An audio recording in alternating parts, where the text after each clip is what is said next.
Well, I'm going to keep on going. I'm going to give y'all a little extra more. Y'all are such a good crowd. Can you hold on just a little longer? I got a couple more good ones for you. All right, okay.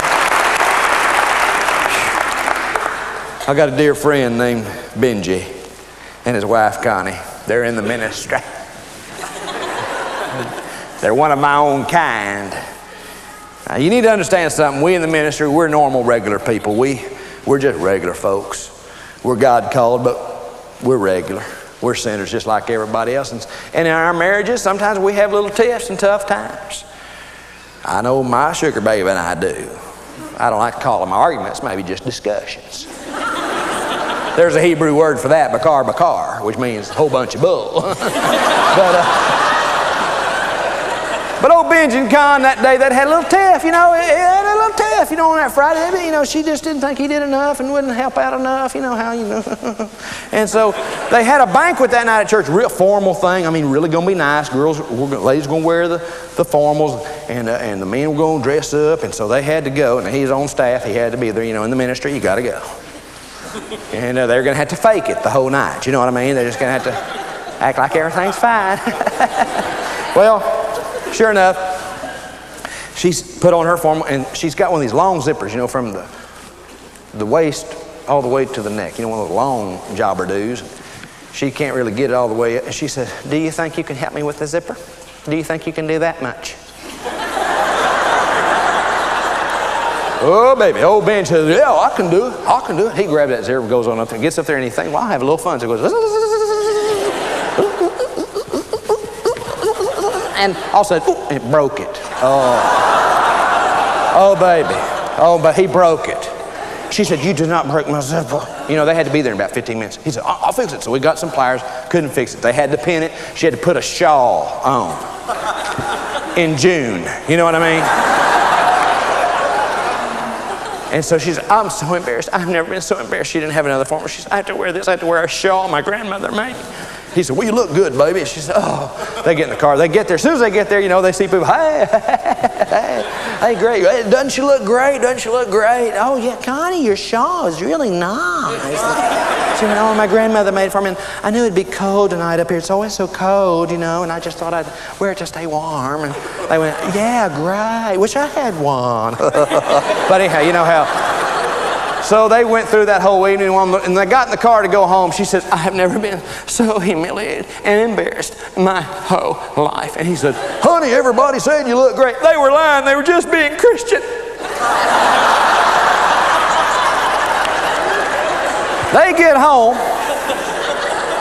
They go to bed. They don't pass go. They don't collect $200. I mean, they don't. They just go to bed. She sleeps on her side. He sleeps on his side. If you can understand what I'm trying to say. Next morning, she gets up ahead of him, gets all dressed, fixed up.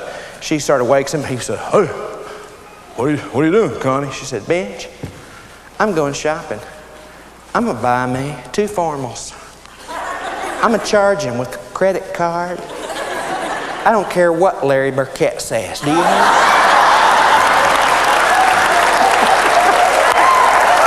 Woo-hoo, baby, yeah. So all of a sudden,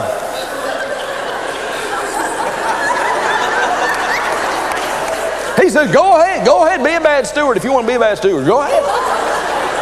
So she hooks him. She comes back that Saturday afternoon about 2 o'clock in the afternoon. She pulls up, and there's old Benj underneath his car working his heart out, doing something, changing oil or something.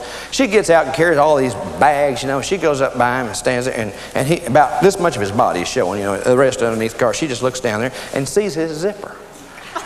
And she just sort of tempted, and she goes, "Oh," puts the stuff down, reaches down and goes,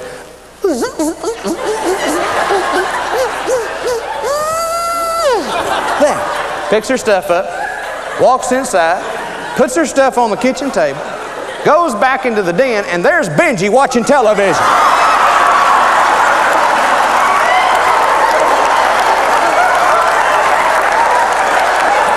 She loses it. She goes, "Ah!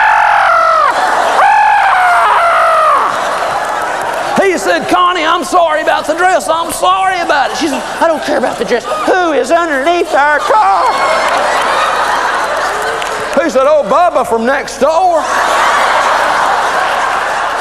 He changed the oil in his car and said while he was at it, he changed the oil in ours. She went, oh. He said, what's the matter? What's the matter? She told him what she did. He said, you did not. You did not. I went out there. I didn't know. I thought it was you. I just grabbed this thing.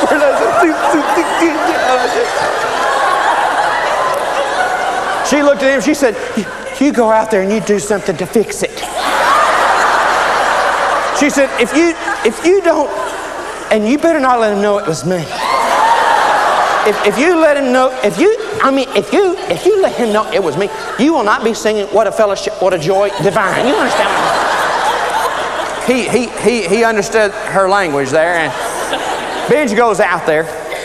Bubba's still underneath the car. He said, "Hey, Bubba, come on out. I need to talk to you." Bubba does not move. He squats down there and looks underneath there. Bubba is out cold. He pulls Bubba out, slaps him on the cheek, said, Bubba, Bubba, Bubba. Bubba goes, Benj, I was putting the last twist on your oil filter. Some woman came and grabbed my zipper and started zipping on my zipper and said, I tried to look up to see who it was, must have hit my head on the manifold. Benji said, I've heard about her. She lives way down the street. She lives way down